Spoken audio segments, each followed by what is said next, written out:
নমস্কার, শুভ সন্ধ্যা। নিউজ ভ্যানগার্ডের পর্দায় সকলকে স্বাগত। এই মুহূর্তে আপনাদের সাথে আমি রয়েছি শতাব্দী। চোখ রাখবো এখনকার গুরুত্বপূর্ণ সংবাদের দিকে।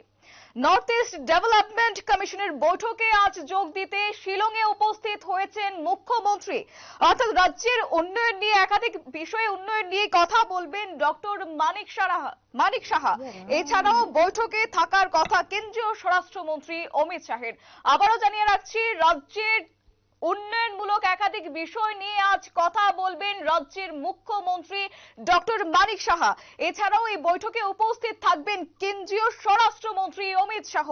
নর্থ ইস্ট ডেভেলপমেন্ট কমিশনের বৈঠকে আজ যোগ দিচ্ছেন মুখ্যমন্ত্রী মানিক সাহা।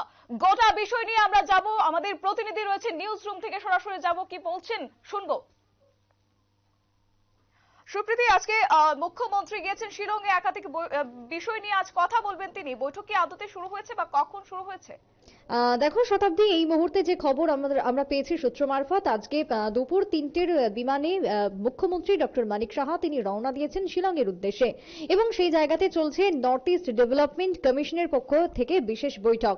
যে জায়গাতে আমাদের উত্তর পূর্ব ভারতে যে রাজ্যগুলি রয়েছে, বিশেষ করে 7 সিস্টার, এই প্রত্যেকটা রাজ্যের মুখ্যমন্ত্রীরা উপস্থিত থাকবেন এই বৈঠকে বলে সূত্রের খবর।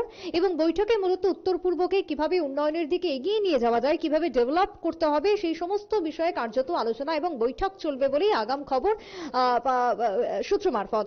এবং সেই জায়গাতে দাঁড়িয়ে আজকে দুপুরে বিমানে তিনি রওনা দিয়েছেন শিলং এর উদ্দেশ্যে।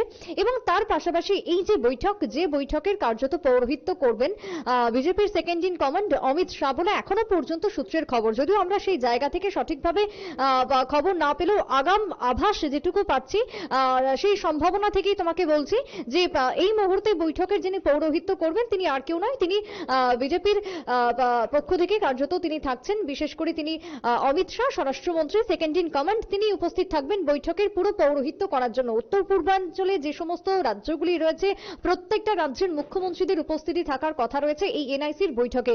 এবং সেই জায়গাতে দাঁড়িয়ে শতাব্দী তোমাকে বলি যে দেখো, 31 জানুয়ারি বাজেট অধিবেশন এবং 1 ফেব্রুয়ারি বাজেট পেশ করবেন অর্থমন্ত্রী নির্মলা সীতারামন।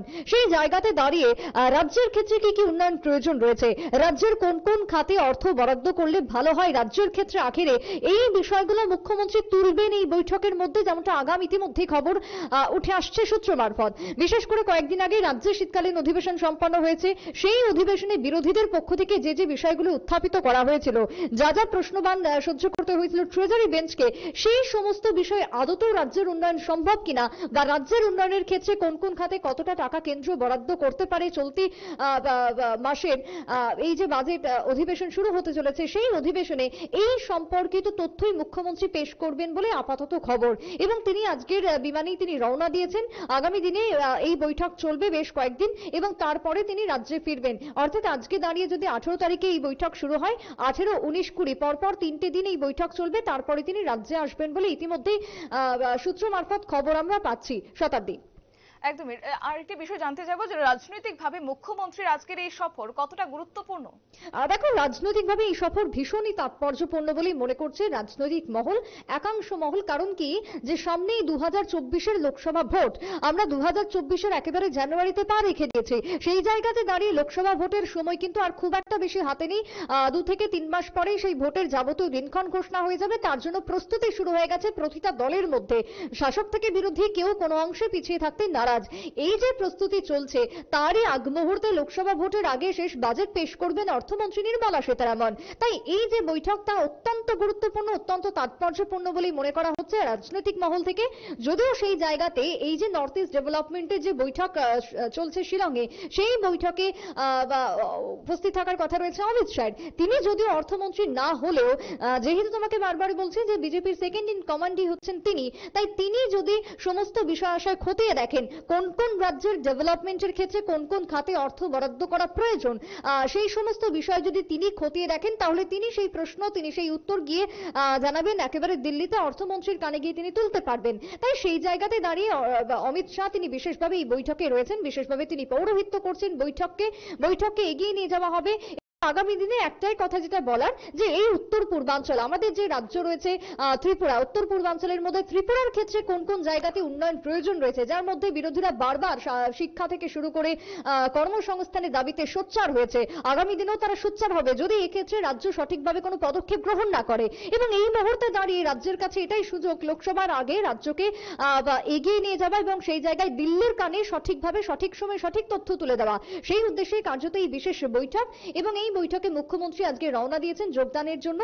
আগামী 20 তারিখে তিনি রাজ্যে ফিরবেন এবং তারপরে হয়তো কিছু জানা গেলেও যেতে পারে, কিন্তু আদতেও যেটা এখনো অবধি খবর, যে আগামী দিনে যেহেতু বাজেট রয়েছে, সেই বাজেটে উত্তর পূর্বের জন্য কেন্দ্রীয় সরকার অর্থমন্ত্রী নির্মলা সীতারামন ঠিক কোন কোন খাতে কোন কোন বিষয়ে অর্থ বরাদ্দ করে সেটাই হচ্ছে একমাত্র লক্ষ্য।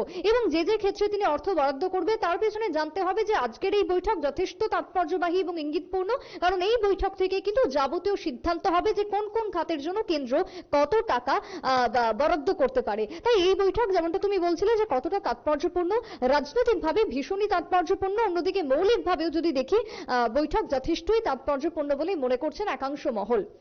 শতাব্দী। সুপ্রীতি, তুমি যেমনটা বলছো যে রয়েছেন কেন্দ্রীয় স্বরাষ্ট্রমন্ত্রী অমিত শাহ, এর পাশাপাশি রাজ্যের মুখ্যমন্ত্রী রয়েছেন। এছাড়া কি বিজেপির অন্যান্য কোনো নেতৃত্বরা কি এই বৈঠকে উপস্থিত থাকবেন? এই বিষয়ে কোনো তথ্য রয়েছে কিনা? দেখো, দলের পক্ষ থেকে কেউ থাকবে কি থাকবে না সেটা এই মুহূর্তে মুখ্য নয়। কার্যত যেহেতু রাজ্যের উন্নয়ন, রাজ্যের ডেভেলপমেন্টের নিয়ে এই বিশেষ বৈঠক, তাই সেই জায়গাতে সরকার বডি থেকে মুখ্যমন্ত্রীরাই, অর্থাৎ একেবারে রাজ্যের ক্ষেত্রে যিনি মেন কর্তা, তাদেরই এই বৈঠকে উপস্থিত থাকার কথা রয়েছে। যার মধ্যে দেখো, আমাদের ক্ষেত্রে যদি বলি রাজ্যের মুখ্যমন্ত্রী মানিক সাহা, এবং আমাদের রাজ্য বিজেপি পরিচালিত। অন্যদিকে যদি বলি অসমের ক্ষেত্রে, সেটাও কিন্তু একইভাবে হিমন্ত বিশ্ব শর্মা তিনি থাকবেন অবশ্যই ভাবে। অন্যদিকে দেখো, অন্যান্য যে রাজ্য, মণিপুরের দিকে যদি দেখি এন বীরেন সিং এই বৈঠকে উপস্থিত থাকবেন। তাই প্রত্যেকটা রাজ্য, অরুণাচল থেকে শুরু করে, শিলং থেকে শুরু করে, নাগাল্যান্ড থেকে শুরু করে, এদিকে যদি বলি তোমার মিজোরামের কথা, প্রত্যেকটা রাজ্যের মুখ্যমন্ত্রীদের উপস্থিতি থাকার কথা রয়েছে। এক্ষেত্রে কোনো দল কিন্তু প্রাধান্য পাচ্ছে না।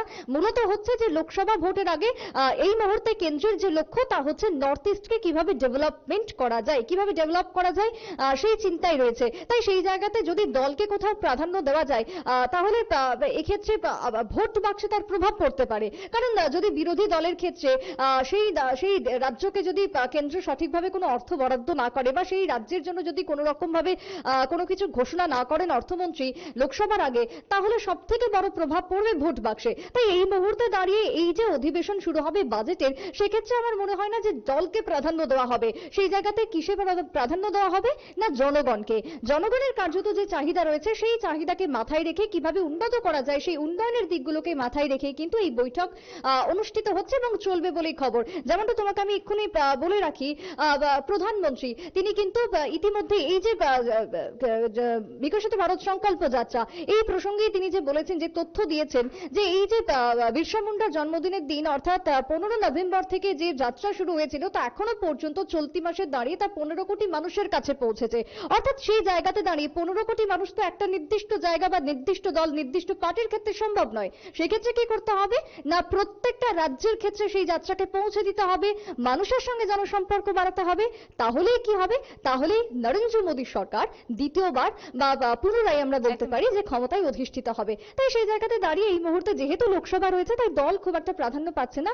সরকার বডির পক্ষ থেকে শীর্ষ নেতৃত্বরা যারা রয়েছেন রাজ্যের, তারাই এই বৈঠকে অংশগ্রহণ করছেন বলে আপাতত সূত্র মারফত খবর। শতাব্দী। অসংখ্য ধন্যবাদ সুপ্রীতি তোমাকে। আমরা কথা বলছিলাম এবং গোটা বিষয় নিয়ে কিন্তু তুলে ধরেছে আমাদের প্রতিনিধি। অর্থাৎ বলাই যায় যে এই নর্থ ইস্ট ডেভেলপমেন্ট কমিশনের বৈঠকে আজ যোগ দিয়েছেন মুখ্যমন্ত্রী যোগ দেবেন, সূত্র মারফত খবর রয়েছে। এছাড়াও বলা যায় যে রাজ্যের একাধিক উন্নয়ন কিভাবে করা যায় সেই বিষয় নিয়ে কিন্তু বৈঠকে উত্থাপিত করা হবে বলে কিন্তু খবর রয়েছে। নিয়ে নিচ্ছে ছোট্ট একটি বিজ্ঞাপন বিরতির, সঙ্গে থাকুন।